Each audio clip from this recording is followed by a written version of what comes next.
I particularly like this story because of an experience I had one time on a hike, which I'm not going to tell you. You'll figure it out, because if I tell you now, it'll give something away. But I like it for this reason. It's a true story. It happened to a woman named Dorothy Gregg in Tennessee. And I'm going to tell you the story almost in her own words. I'm just changing the pronouns to say her instead of, when she's telling the story, she says I, of course. So this is Dorothy's story. You don't understand me. Nobody understands me, and you don't care. Dorothy slammed the door behind her as she ran out of the house to catch the school bus, with bitter tears streaming down her cheeks. She was 12 years old. She was overweight, and she was the youngest person in her freshman high school class. She desperately wanted to be accepted by the other classmates. But because she was younger than they were, her parents would not allow her to participate in the activities that the other kids enjoyed. They argued about it often. And this day was the same as any other. Dorothy sat in class. She walked the halls, and she even worked in the lunchroom, but nobody even seemed to notice she was there. She felt all alone in a building full of people. That evening, as she stepped off the bus and sullenly started to walk up the country lane toward her house, Dorothy had no idea that she was about to meet a very special friend. She first saw the fox. It was crouched behind a bramble bush. She spoke softly to her, expecting that she would run away, but the fox didn't.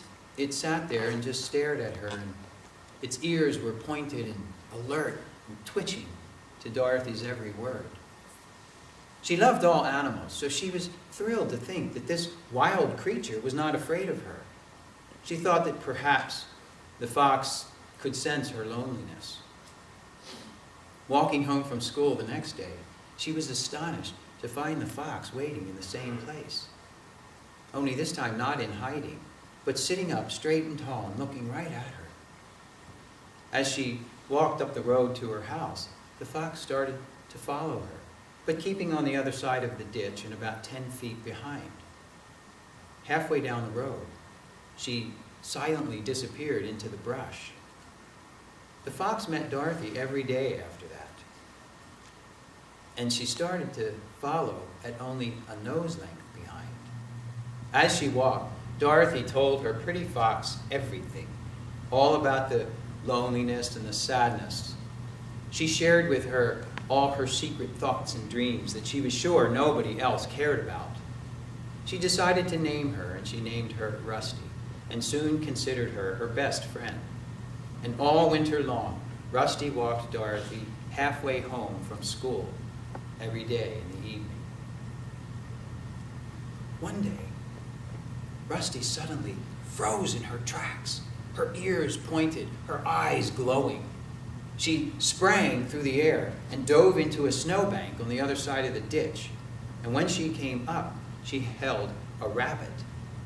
Rusty carried her prey over to where Dorothy was, and she laid it at her feet and sat down. As Dorothy moved to walk around, Rusty picked up the rabbit, brought it over, and presented it to her again. It seemed that she wanted her to have it. As Dorothy tried to swallow the lump in her throat, she realized that her friend was trying to give her a gift in the only way she knew how. And so Dorothy knelt down alongside the rabbit, and Rusty came right up to her. For the first and only time, Rusty allowed Dorothy to touch her. Dorothy just buried her face in the thick fur and started sobbing. And Rusty just nudged the rabbit closer with her nose. So Dorothy picked it up and carried it home. Tears welled up again as Dorothy was explaining to her parents where the rabbit had come from. And this time, they listened. Dorothy thought that finally her parents seemed to hear what she had to say, and they talked long into the night. And when Dorothy went to bed that night, she felt that her parents really did care about her and love her.